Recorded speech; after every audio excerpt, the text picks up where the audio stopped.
Combinamentos Podcast. Ação refrescante dos pensamentos.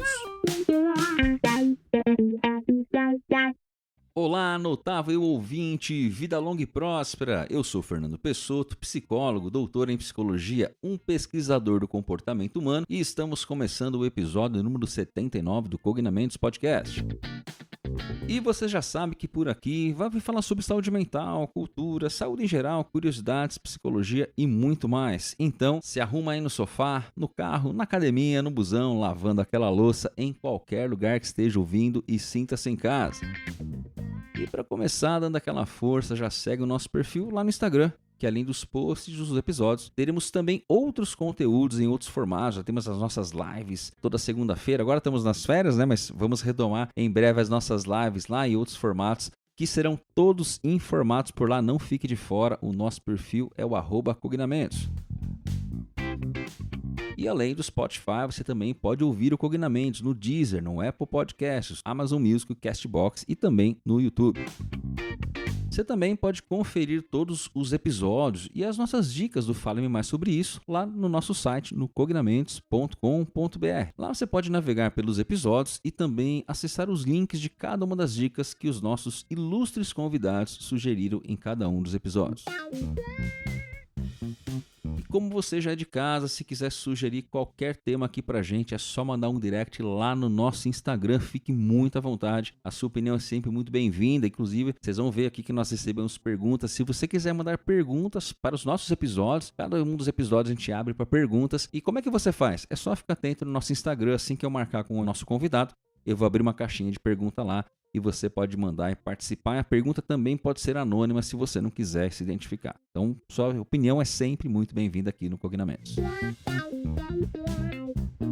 E eu gostaria de fazer aquele pedido especial para você que está nos ouvindo. E quando eu falo de nos seguir no Instagram, de nos seguir no Spotify, além de nos avaliar por lá, eu sei que é repetitivo, mas isso é super importante para o crescimento e para a manutenção do Cognamentos. Como vocês já sabem, este é um conteúdo totalmente gratuito. Todos os convidados que gentilmente dividem suas experiências aqui conosco participam de forma gratuita. Mas é claro que manter esse projeto ativo tem custos de edição, tem custo de tempo de marcar, de criar pauta, de postar, de publicar, de divulgar, enfim, tudo isso gera um custo. Então, se você está achando esse conteúdo relevante, eu só peço esta ajuda nas redes, pois cada vez mais que as pessoas curtem, avaliam, encaminham os episódios, os algoritmos entendem a relevância do conteúdo, sugerindo para outras pessoas. Então, desde já agradeço as pessoas que têm ajudado a manter esse projeto firme. Você que foi lá, curtiu a publicação no Instagram, encaminhou a publicação, comentou na publicação, você que começou a nos seguir lá no Spotify, que deixou as suas estrelas lá para nós, que comentou nos episódios. Muito obrigado por essa ajuda. E se você ainda não estiver fazendo isso, eu agradeço se puder dar essa força lá pra gente. E vamos pro nosso episódio de hoje. E hoje vamos receber aqui um convidado que ele vai se apresentar, já gravou uma live aqui com a gente, falando um pouquinho dos testes, das escalas que ele lançou recentemente. Ele vai se apresentar aqui e a gente vai direto para o nosso bate-papo. Fala pessoal, tudo bem? Eu sou o André, sou professor. Agora eu tô tendo dúvida de onde eu sou professor, né? Que eu tô em transição. Eu era professor da UFBA, né? Agora tô indo para a UFVJM. Sou mestre e doutor em psicologia, comecei a fazer avaliação psicológica. E tenho trabalhado aí com a área de saúde mental, transtornos da personalidade, transtornos de ansiedade, transtornos mentais de modo geral, modelos diagnósticos em saúde mental e desenvolvimento de instrumentos, né, para medir os transtornos mentais. Eu tenho focado todas as minhas pesquisas aí atualmente nesses pontos. E aí estou aqui hoje para falar sobre os transtornos de ansiedade aí que foi dando. Gostaria de agradecer o convite. Sinal que a live não foi muito ruim, né? Não foi viu? Mal. Fiquei meio nervoso. Eu tô nervoso hoje, inclusive. Fico meio nervoso. Isso. Tá ansioso, André? Pra fazer piadinha? Tá ansioso? Ansioso. Não chega a ser patológico, mas tá ansioso.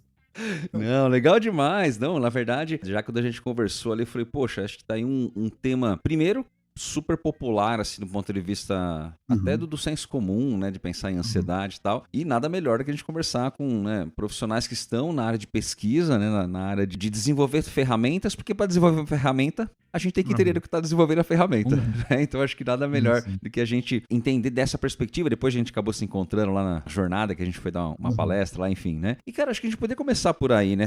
A gente fez essa brincadeira aqui, né, da ansiedade aqui, e é um termo, a gente já tem um episódio sobre ansiedade lá no primeiro ano ainda, né? Mas mais geralzão, em que a gente fala um pouquinho dessa questão de definições e tal, mas acho que o primeiro ponto é a gente pensar isso, né? Que a ansiedade é algo comum no dia a dia das pessoas, né? E como é que a gente pode pensar, acho que num primeiro momento, em definir, assim, o que ela é e o que ela pode ser positiva e negativa, e quando a gente se preocupar, de uma maneira geral, acho que é uma parte inicial pra gente bater um papo aqui. Eu acho super legal, assim, porque eu acho que uma das frases que eu mais ouço, nossa, eu sou muito ansioso.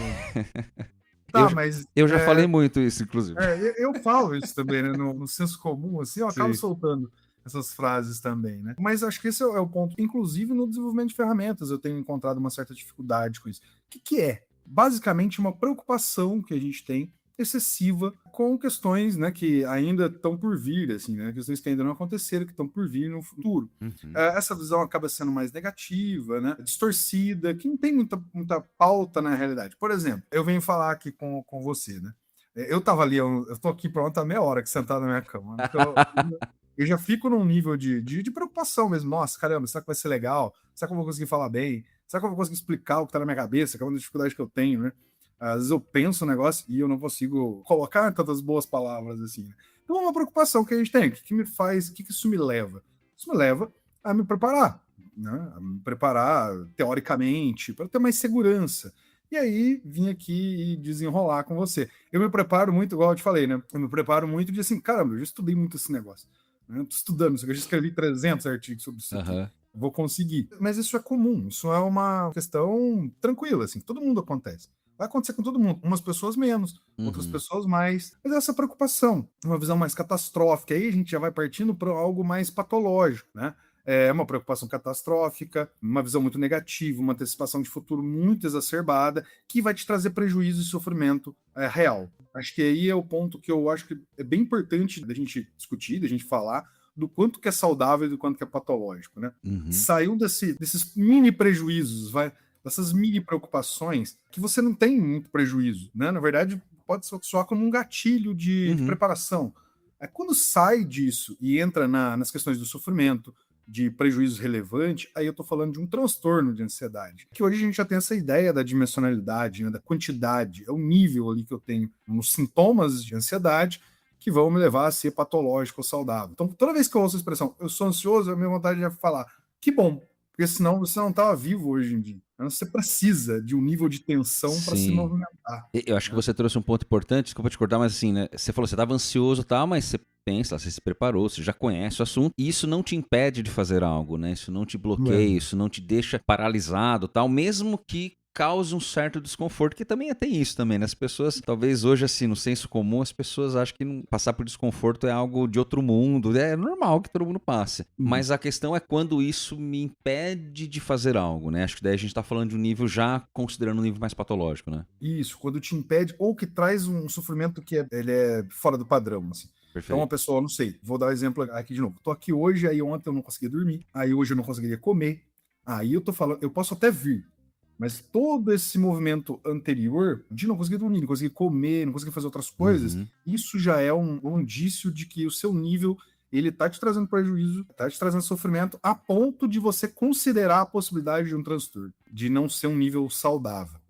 Isso que você falou também, eu acho que é algo muito legal, assim. As pessoas hoje, elas não estão preparadas para lidar com o mínimo do desconforto. O desconforto, ele existe, né? E você vai sentir para N coisas na sua vida. Como você vai lidar com aquele desconforto é que vai indicar ali como que você está no seu processo de desenvolvimento, né? Então não tem a ver, esses dois pontos que você falou, né? Assim, primeiro que não é necessariamente que te impede de fazer algo, mas também que causa um desconforto excessivo também, né? Assim, a ponto de, você falou, né? Poxa, fiquei sem comer, sem dormir e tal. E aí acho que agora a questão de lidar com isso, né? A gente poderia estar pensando já aqui numa questão interventiva já, né? Em como eu estou lidando com isso dentro de um processo de psicoterapia, por exemplo, né? Que é que eu costumo falar em aula também, né? Eu não conheço um tratamento ou algum diagnóstico, algo que não envolva em algum nível a ansiedade. né? Porque a ansiedade ela tá presente em vários elementos aí. E talvez eu vou aproveitar para trazer nisso que você falou uma primeira pergunta que é da Cris, que mandou aqui, ó. Se tem algum aspecto genético ou é 100% comportamental? Essa pergunta é interessante porque, primeiro que a gente sabe de elementos, você falou de transtorno de personalidade já antes também, né?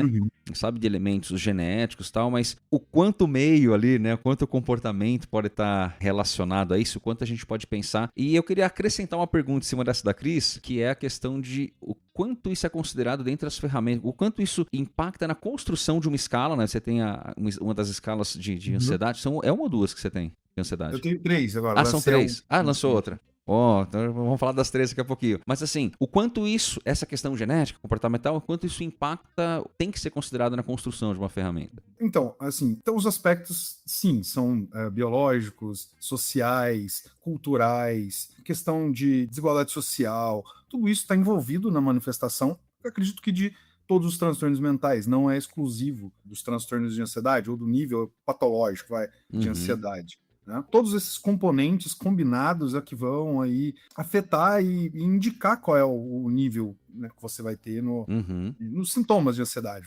Quando eu falo de ansiedade, eu estou falando de algo muito abstrato. Né? Perfeito. Então a gente pode pensar nos sintomas típicos de ansiedade, ou então, sim, não é só 100% comportamental, nada é. Às vezes, na construção do instrumento ou na avaliação psicológica, a gente coloca principalmente as questões sociais, a realidade de vida da pessoa, às vezes a gente não considera isso, né? Mas assim, sei lá, hoje eu tô aqui, tô falando com você, mas eu tô com minha vida estruturada, eu tenho lá, sou um professor, meu salário vai cair, eu não tenho tantas preocupações nesses outros sentidos na minha vida, né? Mas imagina as outras pessoas, nas realidades da maior parte da população brasileira, que ela está extremamente preocupada com como é que ela vai pagar aluguel o mês que vem, porque ela não vai ter. Então, até isso é importante para você diferenciar de ser um transtorno ou de ser uma preocupação real. Esse nível de preocupação que a pessoa está tendo com a vida dela, ele tem uma preocupação real ali. Por mais que ele esteja sofrendo antecipadamente, se ele não se preparar, ele não vai conseguir lidar com aquilo. Então, esse é um ponto que eu acho bem interessante da gente tratar, que é o quanto é transtorno, o quanto é a realidade de vida do sujeito, para a gente não patologizar excessivamente também a população. Né? Vocês respondem, e a segunda é sobre o desenvolvimento de instrumento. Eu acho, assim, eu penso o instrumento como só uma coisa dentro de um processo de avaliação, de investigação, né? Então, eu tenho desenvolvido meus instrumentos pensando em sintomas, né, em tentar isolar os sintomas dos transtornos, assim, mas eu sempre sugiro dentro dos manuais que, beleza, isso aqui é só uma escala, é só um instrumento.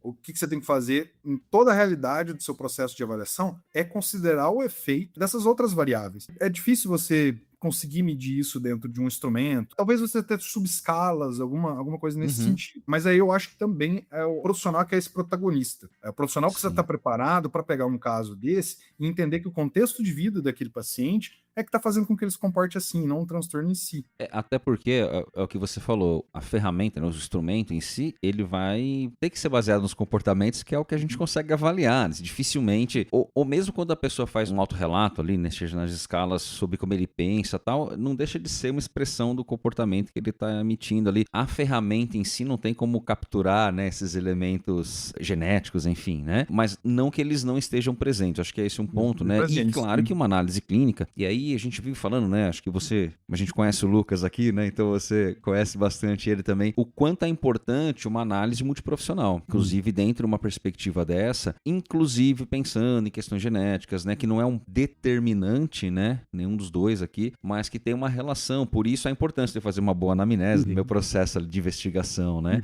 Agora, obviamente, acho que você falou questões sociais, a gente até pergunta sobre isso, que eu vou trazer daqui a pouquinho, mas assim, a gente tem percebido em outros, por exemplo, depressão, né? A gente teve um aumento gigante, a pandemia, e a ansiedade também, né? A gente tem um predomínio, né? Assim, uma incidência, assim, sempre crescente, né? E a gente tem percebido isso em alguns transtornos mentais, infelizmente, né? Interessantemente, a gente tem a ciência melhora, coisa melhora, mas em alguns elementos a gente vê um aumento disso. Isso tem uma questão, um impacto direto, assim, de desenvolvimento. O que você tem percebido no que você tem pesquisado nesse tema? Tem relação com mídia social, tem relação com estilo de vida, inclusive. Eu costumo brincar, talvez você possa complementar daí. O WhatsApp é um negócio negócio que faz mal pra saúde mental pra caramba, né? Porque assim, pensando no trabalho, você não tem mais momento de folga, né? Você não tem mais momento de descanso, né? Seu chefe tá ali o tempo todo. Então, enfim, esse estilo de vida também acaba tendo essa questão. E aí, vou complementar aqui, e o quanto isso tende a se tornar daí patológico. Porque uma questão é esse nível de ansiedade o normal, e quanto isso acaba incidindo na questão patológica também. Eu acho que as redes sociais, as mídias sociais, Sim, isso. elas estão te trazendo algumas coisas que, pô, muito positiva, conectividade,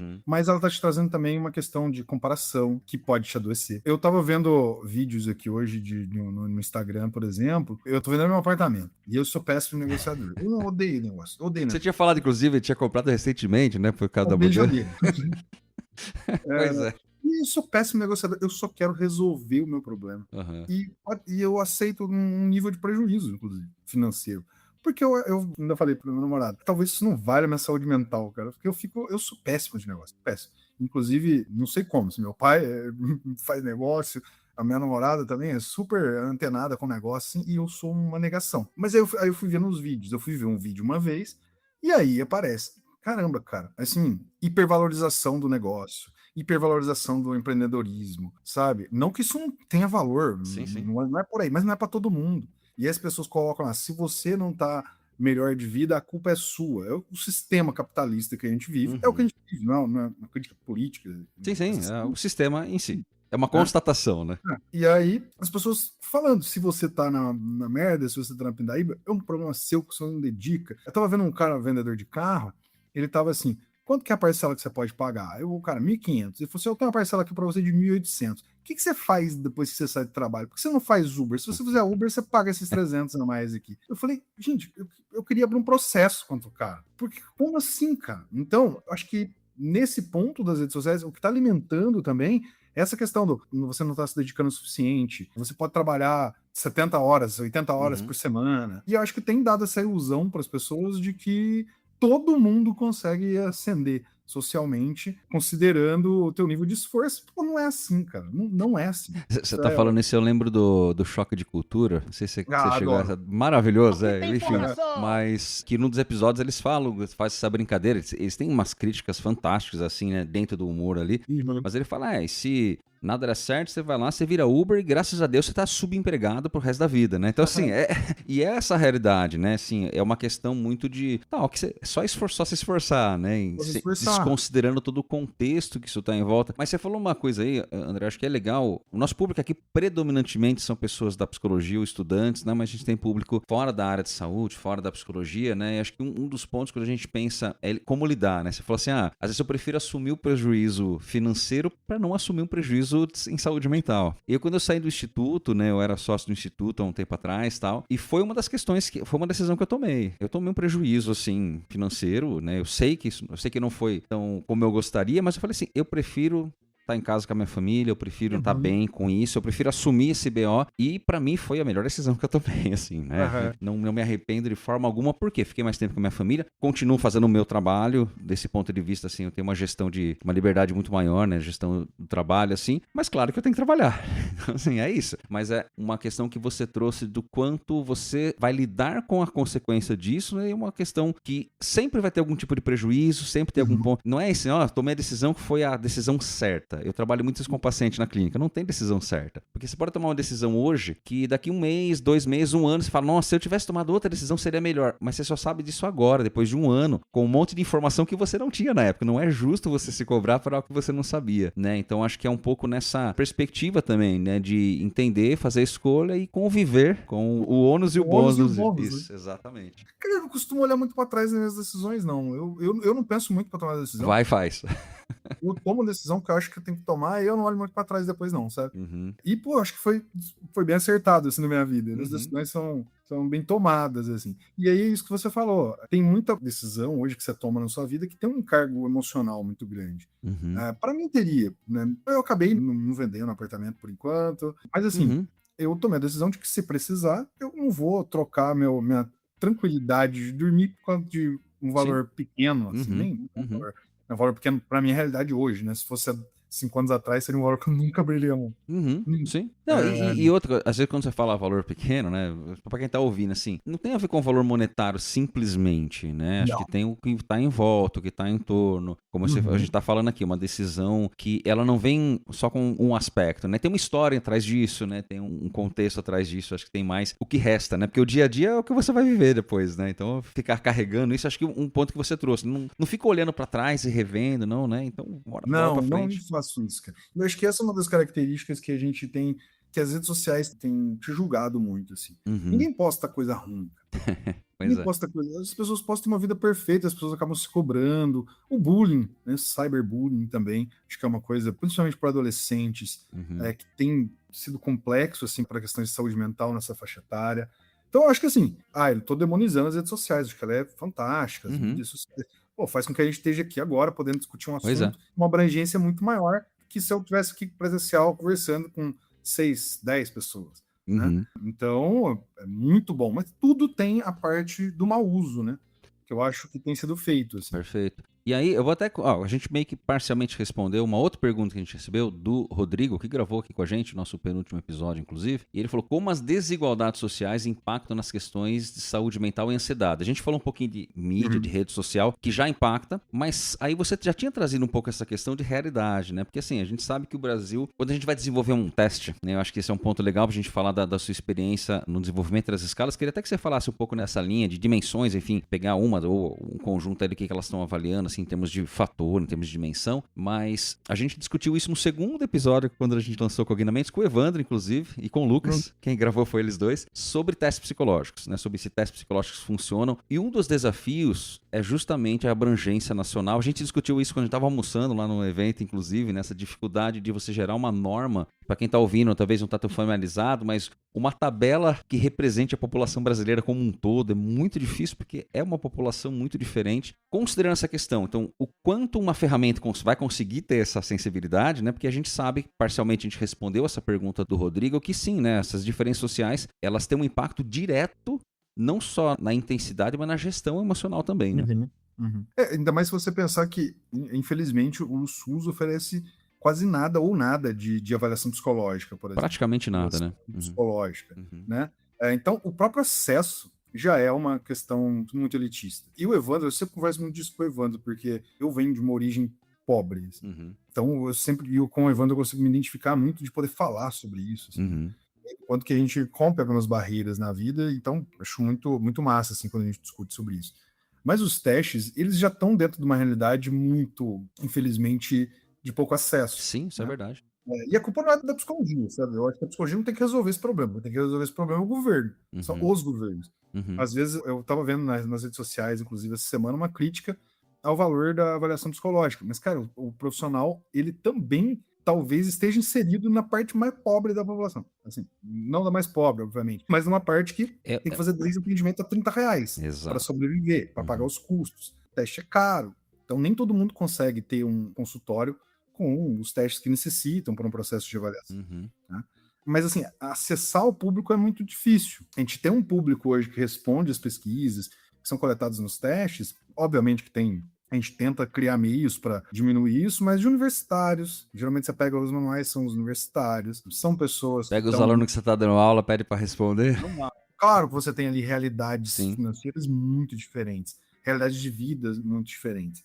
Mas dentro dessa parcela, é uma parcela que ainda conseguiu acessar o ensino superior. Então, é bem complicado os testes refletirem as escalas, os métodos projetivos, enfim, refletirem essa desigualdade social. É uma coisa que a gente, como pesquisador, tem que buscar. Né? O Gustavo, lá do Cativante, agora, ele me contatou lá que eu estava em Conquista, para conseguir gente dos grupos quilombolas para a amostra do instrumento dele. Então ele está fazendo alguns estudos, não sei exatamente qual, assim, né? Mas ele está fazendo estudos com públicos específicos que não são considerados nesses testes. Então eu acho super legal, assim. E aí ele foi lá, arrumei um aluno para participar dessa pesquisa com ele, o aluno está fazendo coleta de dados para ele dos grupos quilombolas, que é muito frequente lá, e que eu acho que é fundamental, mas não só o financeiro, né? Mas também, hoje, um público que me preocupa, assim, com os testes, público trans, né? Eles nunca vão ser considerados. Tá bom, o acesso é mais difícil, mas a gente tem que achar meios, né? Eu acho que é uma obrigação nossa. buscar esses meios. Então, essas pessoas estão sendo incluídas. Hoje, se você for fazer uma avaliação psicológica, será que vai ter impacto?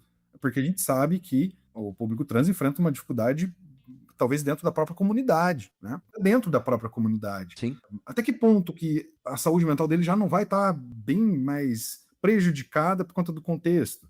E se eles não estão no instrumento, eu vou fazer uma comparação injusta, né? E talvez eu chegue em resultados injustos com o processo de avaliação desse público. André, e assim, é interessante que você falou, inclusive, nessa dimensão. O Rodrigo que mandou, ele gravou um episódio justamente sobre esse tema. Tá? Ele acabou de lançar um livro sobre orientação de pais de população LGBTQIA+, né?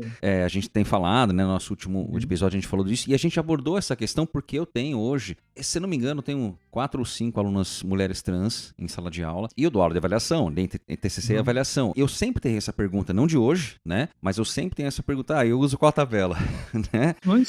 E eu falo, realmente, a gente tem uma limitação. Eu tenho uma experiência pessoal em relação à pesquisa. Quando eu estava no meu doutorado, trabalhando com Varteg, acho que eu já falei em algum episódio sobre isso, mas eu fui até um CAPS, que era de referência, na época era LGBTQI, uma coisa assim, mas enfim, que era mais, já faz quase 10 anos isso, né? Mas eu não tive, assim, não fui bem aceito lá fazer eu queria fazer essa coleta, porque eu queria entender essas diferenças. Poxa, né? Se a gente percebe, por exemplo, hoje uma mulher que acaba dentro de uma comunidade já tendo uma dificuldade de acesso, tá, né? Uma mulher trans vai ter mais. Isso vai refletir em ansiedade. A gente vai falar assim, tem que ver o teste, mas dificilmente não vai influenciar. Sim. E realmente, os testes hoje, eles têm essa limitação, né? Então, assim, tudo bem. Quem é mais conservador vai falar, mas a gente pede na pesquisa sexo biológico. Ok, mas a pessoa não é só um sexo biológico quando ela nasce, né? Ela tem um desenvolvimento social. Não, acho que a psicologia, ela é incrível. Né? Não, é terrível isso. Aí essa questão que você trouxe, né? O quanto as nossas ferramentas, primeiro, a gente sabe, pra gente que é da área é muito comum a gente falar, isso é muito tranquilo, mas mesmo quem é da psicologia às vezes não entende isso. É só uma ferramenta.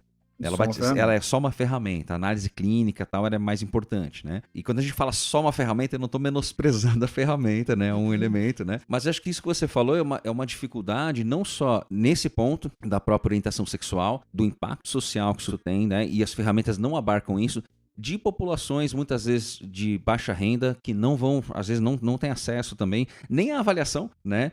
Eu tenho uma outra experiência, se for no meu mestrado, na IC mestrado, eu trabalhei com um teste de raciocínio auditivo, que é um teste de inteligência com estímulos sonoros, que era o HAL, teste de raciocínio auditivo. E é um dos pontos a gente pensar, poxa, eu poderia criar, e na época foi pra gente avaliar GA, né, o modelo CHC, enfim, mas pode ser uma boa ferramenta para avaliar pessoas que não têm a visão, né, com deficiência visual e tal. Então, você tem um teste de inteligência para essa população. Mas como é que eu tive uma resposta do mercado para isso? Eu não tive, né? Porque o custo é alto, né? Então, assim, até nesse ponto tá até meio parado a pesquisa hoje. De hoje não, já faz de anos que tá parado, justamente porque você tem uma questão social. E acho que entra no ponto que você falou. A gente tem uma parte, mas tem uma parte que não é nossa aqui do psicólogo em si, mas tem que ter outros níveis ali que vão ajudar. Eu acho que isso tem mudado gradativamente, mas tá muito lento, né? Acho que você também tá na área de avaliação, você sabe que tá muito lento, né? E você tem continuando nesse tema, alguma experiência, alguma informação de como isso está fora em outros países? Como que isso funciona em outros países? Então, eu acho que assim, a gente acaba, você fala cara, eu acabo entrando em política em tudo, assim, né? Mas assim, acho que o SUS, ele tem em poucos países, né? Sim. A saúde pública, ele tem em poucos países, né? Então, mas assim, as pessoas têm uma questão financeira, mas né, uma desigualdade social menor e tal, né? Então, acho que, assim, a nossa realidade que ela é muito específica. A nossa realidade é de, mesmo a classe média, ela é uma classe que vai ter dificuldade de alguns acessos, né? Sim, mas eu digo até, quando tu falava disso, e concordo 100% com isso, mas eu digo até no ponto de vista dos testes em si, né? Os testes que eu tenho pesquisado, que eu tenho procurado, eles não são, a realidade não é tão diferente assim. Não é, né? Pelo que da minha experiência também não é tão diferente do que aqui. Não é tão diferente assim. Acho que acaba tendo aí uma questão de interesse mesmo. Eu sei que o Léo lá, que é professor da UFBA, também ele ganhou um prêmio recente, aqui no Brasil, que estava de instrumentos inclusivos. Acho que ele fez para baixa visão, se eu não me engano. Mas são coisas muito esporádicas, né? E que a gente precisa de mais financiamento, mais fomento para realizar essas pesquisas também. Porque é uma pesquisa que vai ser mais cara, mais demorada, que a gente precisa ter acesso aos públicos. Então, acho que é questão de interesse e de investimento mesmo. Sim.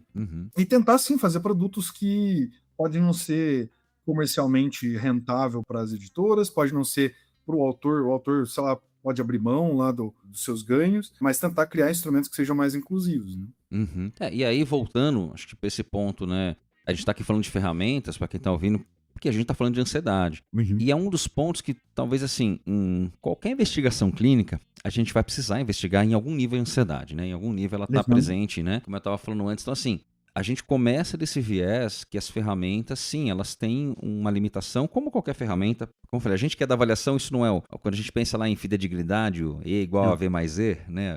A medida sempre tem um erro ali. Para isso, é comum isso pra gente, né? Mas eu tenho que entender que tem, então, um ponto específico ali, uma informação específica que clinicamente eu tenho que considerar. E aí, acho que entra num outro ponto que aí você estava trazendo. Quando eu tô pensando em ansiedade, né, quando eu estou pensando nessa avaliação, eu entender o contexto social que essa pessoa está, entender a dimensionalidade, o acesso, o nível de acesso que ela tem, seja lazer, seja alimentação, enfim, o que for, né? Isso tem um impacto para eu entender o quanto aquilo tem, né, um impacto clínico, ou seja, tem uma dimensão mais patológica ou não. Isso tem que ser considerado, né? Eu posso pensar assim, eu avaliar meu paciente e falar, pô, tem um transtorno de ansiedade generalizada que tá claro no meu paciente, esse é o diagnóstico dele. O meu papel de avaliação psicológica, ele pode ou não terminar aí, vai depender da minha expertise, né?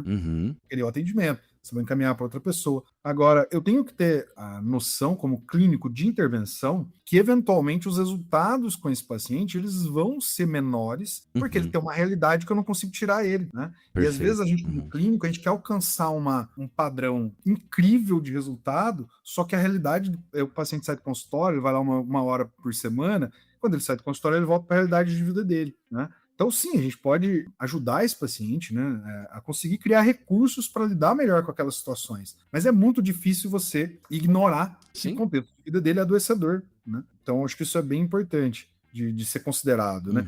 E a gente, como profissional, tem que ter esse cuidado. Eu vejo que, às vezes, a gente negligencia, principalmente na avaliação, assim, e é uma crítica das áreas sociais, assim, a área da avaliação, a gente acaba esquecendo do contexto de vida das pessoas, né? O quanto que isso impacta.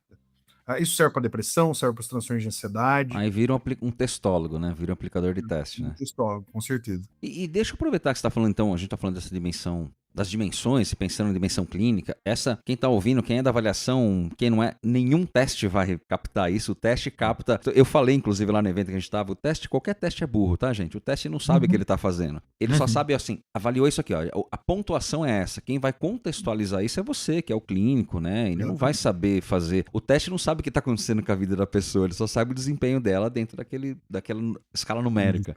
Mas aí, pensando nisso, eu não sei se você quer pegar uma ou as suas escalas, o que hoje tem sido considerado, por exemplo, o que você considerou dentro das escalas, enquanto dimensões ligadas à ansiedade, fatores, enfim, acho que para ajudar a gente a pensar o que a gente avalia, o que a gente considera enquanto um clínico, para pensar num perfil patológico ou não, né? Mas o que tem que ser considerado nisso? Então, Fernando, isso é uma pergunta bem legal, cara, porque eu acho que eu já estava querendo falar isso há um tempo sobre os transtornos mentais, né? Beleza. A gente está falando de um transtorno, os transtornos de ansiedade, eles têm uma prevalência no Brasil, que o Brasil é o país mais ansioso do mundo, né? Pois é. São dados da OMS, então são dados robustos, assim. Então chama muito a atenção desses problemas. Assim, né? Quando eu olho para a ansiedade nesse nível patológico, eu tenho até um curso que eu falo sobre o diagnóstico de transtorno de ansiedade. Legal. E do diferencial com outros transtornos mentais. Então tem que tomar muito cuidado. Primeiro, na faixa etária infantil, assim, a gente não vê, eu tô sendo exagerado, tá, gente? Mas a gente percebe que os transtornos de ansiedade, de modo geral, não só o transtorno de ansiedade generalizada, que é o da minha escala, mas transtorno de ansiedade social, etc., eles não têm sido considerados tão relevantes assim no processo de avaliação infantil. Entendi. Hoje, se você pegar, grande parte do diagnóstico de crianças é TDAH e TEA. E eu acredito piamente que a gente precisa começar a investigar, ou, enfim, as pessoas já devem fazer isso, né? Mas não no ritmo que eu acredito ideal. A gente precisa começar a descartar transtornos de humor para essas crianças. Tá.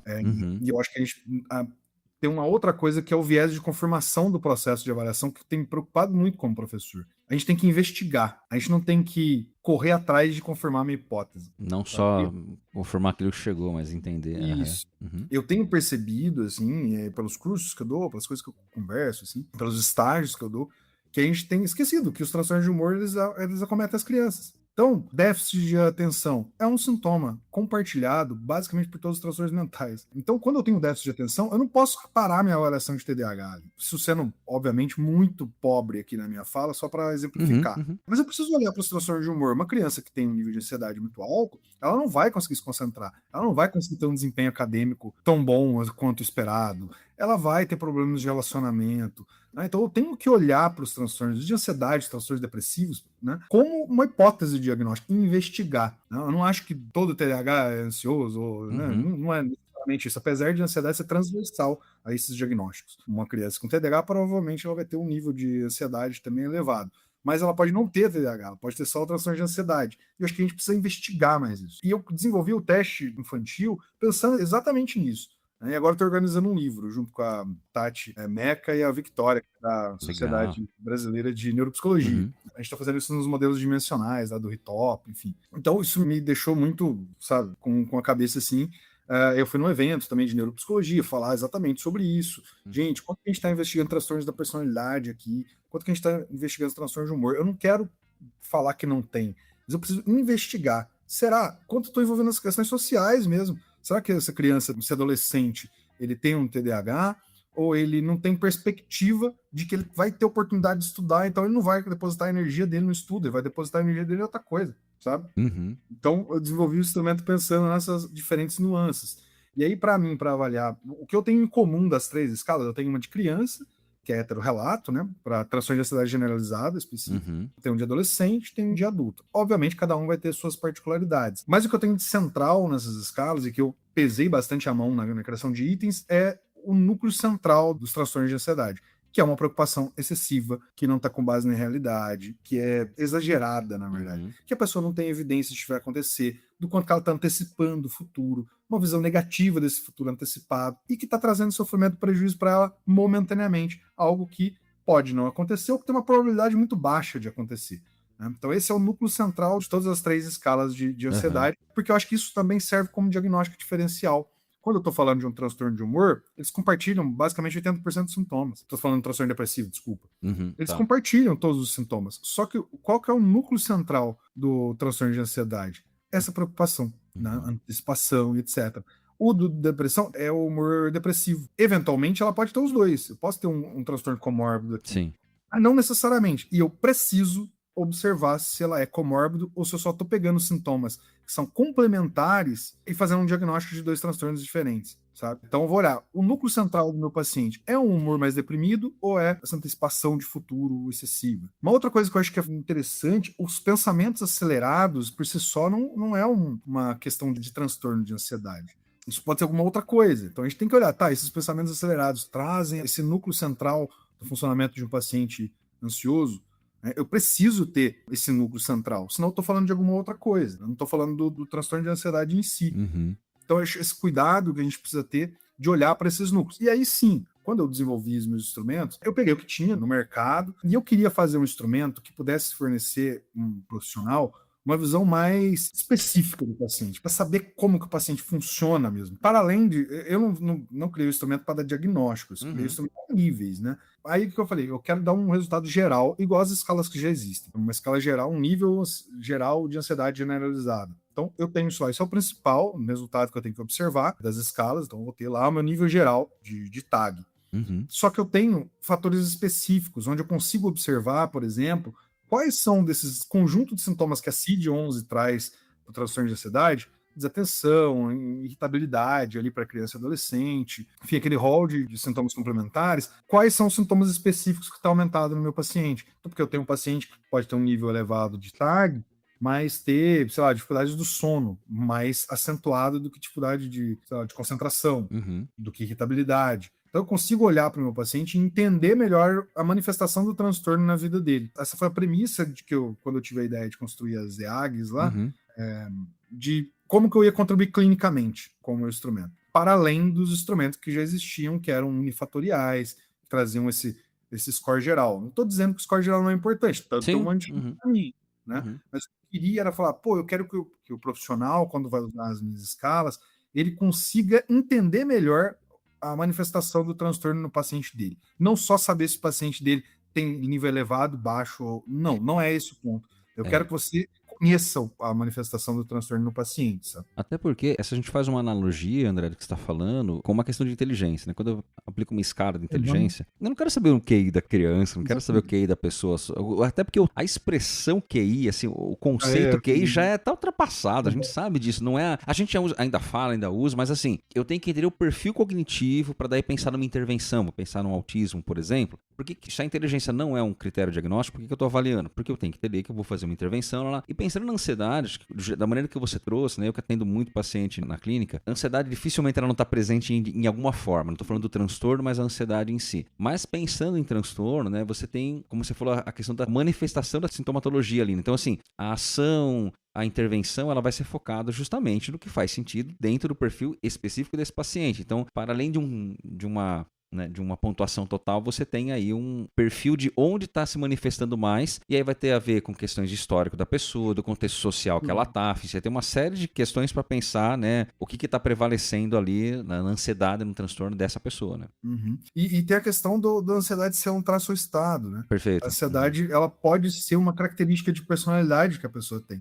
Né? Que é uma outra coisa que eu sempre falo para os meus pacientes. Eu talvez seja muito romântico, saudosista, sei lá a palavra. Mas assim, para mim, vocês têm que sempre avaliar a personalidade, os traços de personalidade do seu paciente. Às vezes você tá ali tentando, usando técnicas comportamentais e cognitivas para ajudar a pessoa a lidar com o transtorno de ansiedade. Quando você avalia o funcionamento de personalidade dela, você vê que é um traço de personalidade. Ela funciona daquela maneira. Sim. Né? E aí, no meu ponto de vista, o tratamento não deve ser mais para remissão de sintomas. Quando é um traço da personalidade, vamos lidar com isso. Quais são as suas estratégias que você vai conviver com isso aqui? Sim. Né? Então, também fazer essa diferenciação, né? Se é um transtorno ou se é algo que é padronizado. A pessoa sempre viveu daquela forma.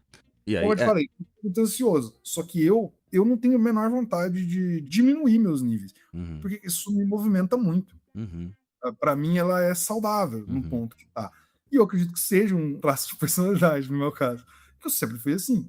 Mas é justamente esse ponto, você entender o funcionamento da pessoa. E claro, a gente está falando aqui, né, André, você falou anteriormente, eu vou até aproveitar e trazer a última pergunta que a gente recebeu do Paulo Secato, psicólogo também, e inclusive, falando pessoal que tem que estar ouvindo, fica sempre ligado no nosso Instagram, sempre que eu for gravar um novo episódio, a gente coloca lá a caixinha de perguntas, é sempre importante, né, porque a gente abre um diálogo aqui. Você também já começou a falar disso, mas ele começou. Quais diagnósticos mais comuns de serem confundidos com TAG? Que você já falou um pouco aqui, mas eu queria trazer esse ponto que, assim, como a gente está falando de, por exemplo, transtorno de humor, transtorno de personalidade, até você falou TDAH, tem muitos sintomas que transpassam todos eles, né? A gente não tem um exame laboratorial, nem um teste que vai captar é isso ou é aquilo. Tem diagnósticos que demoram anos para a gente fechar, clinicamente falando. A gente vai demorar anos para fechar, porque a sintomatologia muda, aí tem... Além disso, o contexto social que a gente abordou aqui, olha quantas camadas tem para a gente fazer uma avaliação, e acho que isso que você está trazendo, então, né, assim, na pergunta do Paulo aqui, a gente tem que investigar um pouco, abrir o leque, a hipótese diagnóstica, ela orienta, né, a gente recebe às vezes de um outro profissional ou a própria pessoa que procurou, ela orienta, e aqui é importante, já falei isso em outros episódios também, assim, eu já ouvi em uma aula recente, acho que foi na Maceió, e um aluno falou, eu participei de uma palestra e a profissional falou que você não pode ter hipótese diagnóstica para não limitar, não. Peraí, não é isso que a gente tá falando aqui, ok? Não. Você tem uma hipótese, porque se você não sabe o que você tá procurando, na hora que você achar, você não vai saber. Mas assim, você tem uma hipótese, só que assim, é claro que você, como um bom profissional, você sabe que essa hipótese pode ser várias outras, você tem uma sintomatologia, então você já vai investigar esses outros pontos, que acho que é isso que você tá trazendo aqui, né? Eu não consigo imaginar um processo de avaliação sem hipótese. Eu também não consigo. Ela vai balizar toda a tomada de decisão que você vai ter. Então, se a minha hipótese é transtorno de ansiedade, o que eu tenho que ter em mente é quais são as ferramentas que eu vou utilizar, mas o transtorno de ansiedade, ele está altamente relacionado ao transtorno depressivo. Então, eu vou precisar cuidar para esse diagnóstico diferencial. Perfeito. Em crianças, pode sim ser confundido com um transtorno de déficit de atenção e hiperatividade. Então eu vou ter que ver, mas quais são as nuances que separam esses transtornos? A gente está partindo para uma premissa também no futuro de avaliação de áreas, né? Sim. De espectros de prejuízo, né? Que eu acho que, clinicamente falando, é algo que vai contribuir muito com a avaliação e com a clínica. Eu não sei o quanto tempo a gente vai demorar para isso, quantas pessoas estão preparadas para... Olha, eu já ouço isso no TDAH, por exemplo, há uns 10 anos, tá? Pois é. Eu acho que talvez vai demorar muito tempo. Mais alguns 10 anos. Que fala isso, né? A TRIA, por exemplo, é um instrumento que eu desenvolvi com o Lucas que avalia esses espectros. Então, ela avalia níveis patológicos de internalizante, onde as especificidades é que vai dizer se ele é um internalizante mais depressivo ou mais ansioso. Uhum. Eu acho que isso é bem legal, assim, e no futuro, espero eu, né, que com o tempo isso seja um modo de avaliação. Mas aí falando, bom, o transtorno depressivo é muito comum, e aí eu já falei aqui, né, anteriormente dos núcleos, né, de funcionamento. Uhum. Entre os próprios transtornos de ansiedade, eu vejo muito transtorno de ansiedade social, por exemplo, sendo tratado como uma ansiedade generalizada. Não é uma questão específica. Então, sua intervenção ela precisa ser específica para questões de relações interpessoais, de exposição. Uhum. Então, acho que E que também é diferente esse do autismo, né? Vamos pensar isso aqui, né? também é diferente do autismo, que também precisa fazer o diagnóstico diferencial Perfeito. do TEA. Uhum. Quando eu tenho um instrumento de ansiedade social, que eu não publiquei ainda, né? E aí, uma das grandes dificuldades que eu tive é criar um instrumento que conseguisse falar, ó, nós não vamos avaliar características de TEA aqui. Não foi fácil e talvez eu não tenha conseguido filtrar 100%, porque o instrumento consegue. Você acaba pegando Sim. comportamento de sintomas, assim. Mas foi uma das coisas que eu mais sentei e falei, vamos estudar os dois aqui para tentar separar. Até porque é o que a gente estava falando anteriormente, né? Quem vai separar realmente isso definitivamente é o profissional, né? De entender o que faz parte. Mas o que você falou, como é que eu vou separar algo que tá ligado, né? Tá relacionado bem diretamente, né? Eu já fiz uma avaliação no menino de 15 anos e ele veio com uma... Já veio, sabe, fechado da escola, autismo, só vamos ver. E na verdade ele tinha uma fobia social, né? Tanto é que assim, o discurso dele, depois eu fiz terapia, cheguei a atender ele por 9 meses, mais do que confirmou aquilo que a gente tinha falado, e com um bom treino de habilidade social, né, ele desenvolveu muito o que ele não conseguia fazer e tal, mas de roleplay, de sentar e falar, ó, agora eu sou atendente do McDonald's, você vai pedir um lanche pra mim, até eu ir com ele, eu fiz algumas sessões com ele num café que tinha ali perto do consultório. Muito bom, né? Muito legal, funcionou muito bem. Sim, que mesmo. É o que eu fazia, a gente treinava em consultório, depois eu ia lá, a primeira vez ele não falou nada, ele travou, beleza. Ia de novo, e nas últimas vezes ele pediu, ele pagou. Claro, ele não é a pessoa mais extrovertida desse mundo, né? Mas acho que esse ponto que você falou, tem que diferenciar, ir pra escola, e tudo bem, não tô aqui criticando, mas era autismo. Porque ele não conversa, porque ele tem vergonha, porque ele não sei o que lá, não. Vamos entender melhor a manifestação disso, né? E fazer esse treino aí, claro, de acordo com o perfil dele, né? Acho que é um pouco do que você trouxe aqui, de diferenciar uma coisa da outra, né? Eu acho que isso é super natural de acontecer. A minha preocupação é quando isso passa para dentro do consultório. E o profissional, ao invés de investigar, ele vai confirmar ou refutar a hipótese específica que vem de outros profissionais, sabe? Sim. Eu acho que precisa investigar, mais do que confirmar. A avaliação é um processo de investigação, né? Não é um processo só de confirmação, né? É justamente isso, né? Um processo que você vai tendo evidências e aí fechar um possível diagnóstico, ou inclusive não, né? Inclusive, às vezes a gente vai perceber, e algumas avaliações que eu fiz, em que não, assim, é um funcionamento dentro que a gente espera, mas talvez a gente pode pensar nisso aqui, ou seja, a gente consegue pensar num processo de psicoterapia que seja, mas não necessariamente precisa ser um transtorno, precisa fechar um diagnóstico, né? Uma das coisas sobre os transtornos, assim, primeiro, isso que você falou eu acho muito importante, eu sempre falo para os meus alunos também, a pessoa não ter nada patológico é um diagnóstico, gente. O diagnóstico não é falar que ela tem. Exato. Né? E outra coisa, eu acho que sobre a ansiedade em si, separar essa saudável do patológico é muito importante para a gente não patologizar as pessoas, não colocar peso demais, né? E isso, o meu foco é prejuízo e sofrimento. Quanto que aquilo tem impacto na vida da pessoa, né? Mas uma outra coisa é não suavizar demais quando a pessoa tem um transtorno. Porque o que eu tenho percebido é que esse limiar de ser patológico está colocando muita gente que não tem um transtorno como tendo uma ansiedade patológica, mas também depois que tem ansiedade patológica, isso vira mas eu também tenho, para mim não me afeta em nada. E isso está se misturando. Eu tenho olhado isso com muita preocupação também. As pessoas que não têm tendo diagnóstico e aí amenizando os impactos na vida de quem de fato tem diagnóstico. E os impactos são gigantescos. Quando eu falo de uma ansiedade social, por exemplo, o impacto pode ser a pessoa não conseguir terminar uma graduação, não ser a pessoa se manter no emprego, né? A pessoa se isolar da sociedade, e isso aí acarreta outros problemas. Provavelmente vai vir com uma comorbidade de transtorno depressivo. Esse limiar do que é saudável, do que é patológico, é extremamente importante para que as pessoas que de fato têm um transtorno não sejam negligenciadas. Assim. Perfeito. Cara, você tá falando isso, eu publiquei hoje. Eu publico algumas frases de outros episódios. Eu publiquei hoje de manhã. Justamente isso, que é, se chamarmos qualquer tristeza de depressão, corremos o risco de patologizar experiências humanas normais.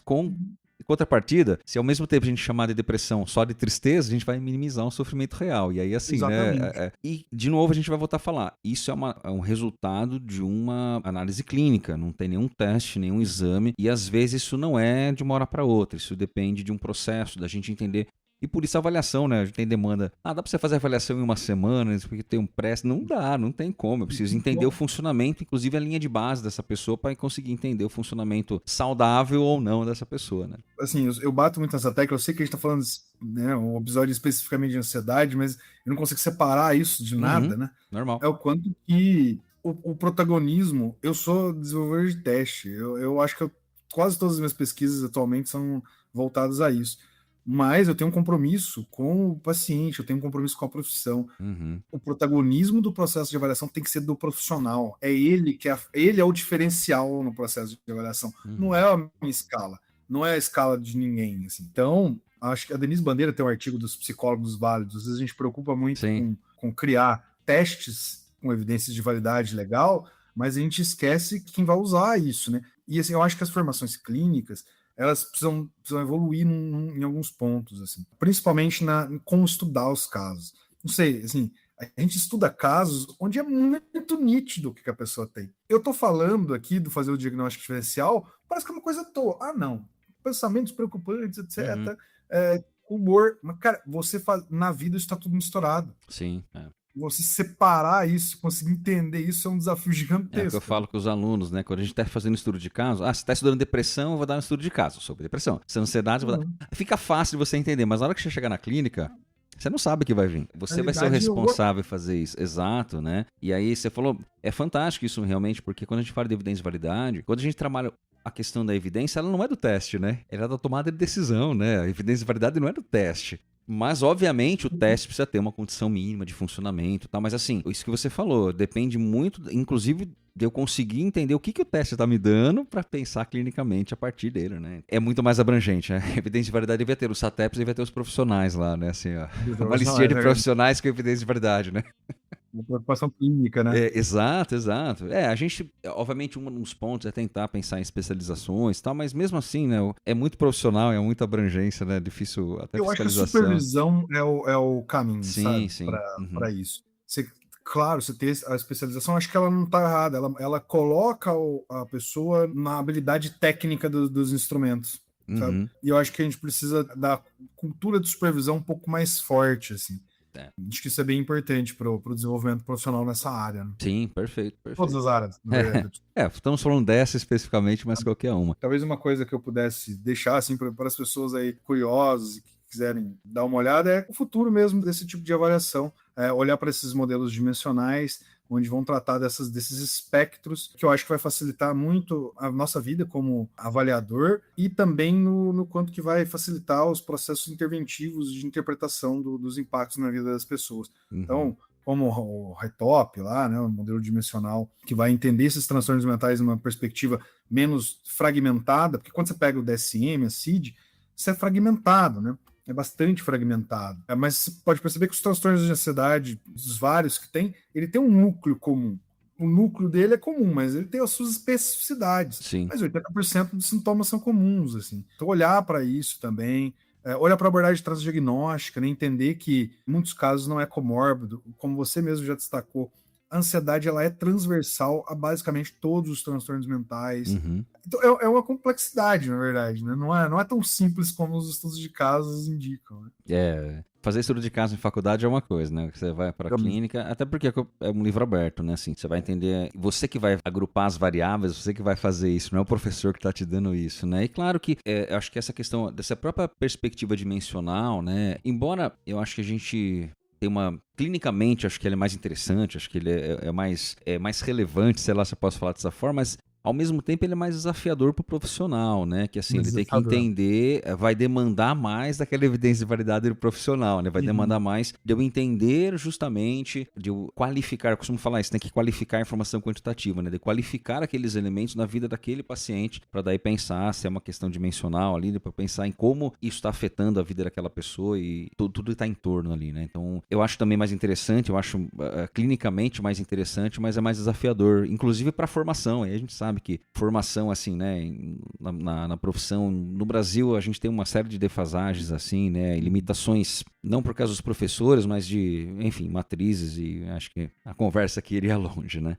Uma última coisa assim que eu falaria sobre os instrumentos, acho que de modo geral, dos transtornos mentais, e sim dos transtornos de ansiedade, né? É que eu, infelizmente, não coloquei nas EAGs, mas enfim, eu penso em futuras revisões. Não precisa de revisão, na verdade, eu preciso de complementar elas, né? Que é o trazer essas informações de impacto de vida nos próprios instrumentos de sofrimento, prejuízo. Interessante. A de ansiedade social, que chama ERAS, a gente tem ali todos os sintomas. Era bastante legal porque a gente já está colocando coisas que a gente estava falando no começo das redes sociais, a manifestação de ansiedade social nas redes sociais, né, que é um novo modo de se manifestar. De manifestação, né? Não um novo sintoma, mas um novo modo de se manifestar. É isso, né? exatamente. E aí, a gente conseguiu fazer. Uma das coisas também que não tem nos manuais psiquiátricos sobre ansiedade social, que eu acho fundamental, é a ruminação pós-evento. Então, a pessoa vai, ela se expõe, aí ela fala: opa, é isso, eu não estou melhorando. Ela chega em casa e ela vai passar uma semana péssima, pensando em tudo que aconteceu no evento, tudo que ela pode ter falado de errado, tudo que ela pode ter desagradado as pessoas. Então, são dois diferenciais que a gente tem nessa escala específica de ansiedade social, e a gente criou uma subescala dentro dela, de prejuízo e sofrimento, onde eu vou falar pro profissional: beleza, eu tenho aqui uma galera que tem sintoma, o sintoma deu alto aqui no autorrelato, mas quando eu olho pro impacto na vida dele, não tem impacto, não tem sofrimento. Ele pode ter visto, sei lá, os sintomas nas redes sociais e falou: tenho isso aqui, marcado 5, mas não tem impacto para ele. Então, acho que também a gente precisa, como pensando no desenvolver instrumento, começar a olhar, tá, eu preciso avaliar clínica nisso aqui. Tentar trazer um pouquinho de clínica para dentro do instrumento. Tentar trazer impacto na vida, prejuízo, dia a dia, como que isso aqui está impactando a vida dele para dentro dos instrumentos também. É algo que eu fiz para esse agora e que eu tenho, os próximos que eu for desenvolver aí, eu vou tentar sempre desenvolver algo de impacto clínico. Sei lá, tem chamado de impacto clínico. Perfeito, perfeito.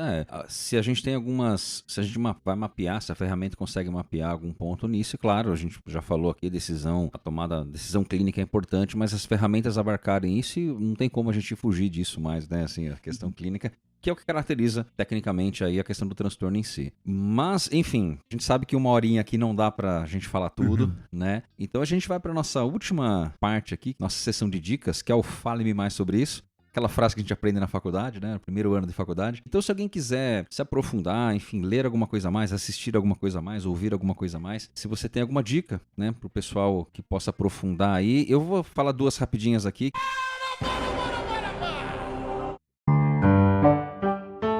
Fale-me mais sobre isso. E lembrando que o Fale-me Mais Sobre Isso é um oferecimento da Leplus Studio. A Leplus Studio é uma aceleradora de empresa focada em alta performance que auxilia negócios a aumentarem o seu faturamento por meio de estratégias sob medida, tanto nas mídias sociais como na loja. Então, se você quer divulgar a sua marca, o seu nome, o seu produto, o seu serviço, entre em contato com eles. Pode ser pelo @Leplus Studio. Você vai falar com o meu amigo, com o Abdu. Ele vai fazer uma análise das suas necessidades e projetar ali a melhor solução para vocês. Não deixe de conferir o trabalho da Leplus Studio. Nós temos 2 episódios sobre ansiedade, né? O episódio 12, que é a ansiedade porque eu não me livro dela. E tem lá o episódio 58 também, que é o ansiedade usando mindfulness para regular, uma proposta mais interventiva. Então, quem quiser complementar esse episódio, tem mais esses 2 para vocês ouvirem. E você, André, o que você pode sugerir de material, de leitura, de pesquisa para as pessoas? Uma das coisas que eu posso sugerir são os materiais das minhas escalas, né? Já estava até aqui anotado já. As IAGs, os artigos que a gente publicou sobre as escalas, né? Acho que da adulto já tem publicado, o resto está em processo de publicação. Que eu recomendo muito que as pessoas utilizem o Kotovil 2017, não lembro exatamente o título, que é esse modelo dimensional, a proposta desse modelo dimensional para a saúde mental. Eu acho que para a clínica vai ser bem legal. Então também é uma literatura que eu recomendo. Acho que tem alguns vídeos no YouTube também falando sobre a escala, se alguém quiser ver aí. Eu não gosto muito de aparecer, mas eu sou obrigado a fazer e tem uns vídeos lá também. Aliás, falando das escalas bem objetivamente, tem a EAG-I, que é a versão infantil, a EAG-A de adulto e a EAG AD de adolescente. São essas 3, tá. Perfeito. Também tem, convidar as pessoas aí a procurarem, lá tem alguns artigos também sobre ansiedade, sobre outras escalas de ansiedade, sobre impactos na vida, enfim, relação com personalidade. Então, se a galera quiser lá olhar na ResearchGate, na página do Google Scholar lá também, serão bem-vindos. Estarão listados aqui no episódio, aqui a gente redireciona as pessoas para lá já. Bom, eu falei coisa minha, mas eu falei do Kotov lá também, lá de 2017, que não é meu, mas Sim, sim. Não, sim, mas a ideia é essa, assim, né? Que a pessoa possa explorar um pouco mais, né? Um assunto aí. E lembrando que, assim, né? É uma questão que você tá pesquisando, tem outras pessoas pesquisando também, mas que, assim, quanto mais recente for a informação, melhor, né? Recomendo também que as pessoas entrem lá na Cativante. Tem um teste lá de ansiedade transdiagnóstica, que é do professor Maquilin, e dá para baixar o manual, inclusive. Então, vocês podem ter acesso. Assim, eu não tenho. A gente, na área, acho que na psicometria, acho que tem uma coisa muito bacana no desenvolvimento do instrumento, que a gente é muito parceiro, assim. Sim. Né? Então, a gente não tem muita rivalidade, as coisas, né? E aí, eu lembrei disso agora aqui, eu acho bem importante. Quem quiser também ver o material do professor Maquilin lá, que é um material transdiagnóstico, ou seja, avaliando ansiedade transversal, né, a outros transtornos. É um material bem bacana também, recomendo. Aí, a parte comercial, eu não sei. Eu sei que dá para baixar o manual lá, ter acesso ao manual, estudar o teste também. E acho que vale bem a pena. Tá? Sim. O material do Maquilin também é bastante recomendado. O Maquilin foi meu professor na graduação, inclusive. Foi a inspiração para a EAG. Eu né? criei a EAG pensando na família Badete. Sim, legal, bom demais. André, muitíssimo obrigado pela troca aqui. Ó, vamos deixar marcado aqui pra gente fazer um outro mais pra frente aí sobre alguns transtornos específicos aí. A gente pode fazer uma série só sobre isso. A gente faz um monte de episódio aí, tá? Mas agradeço muito a disponibilidade de trocar ideia aqui com a gente e até uma próxima oportunidade, então. Eu agradeço o convite, muito obrigado, é um prazer, viu? Valeu, cara, até mais. Tchau.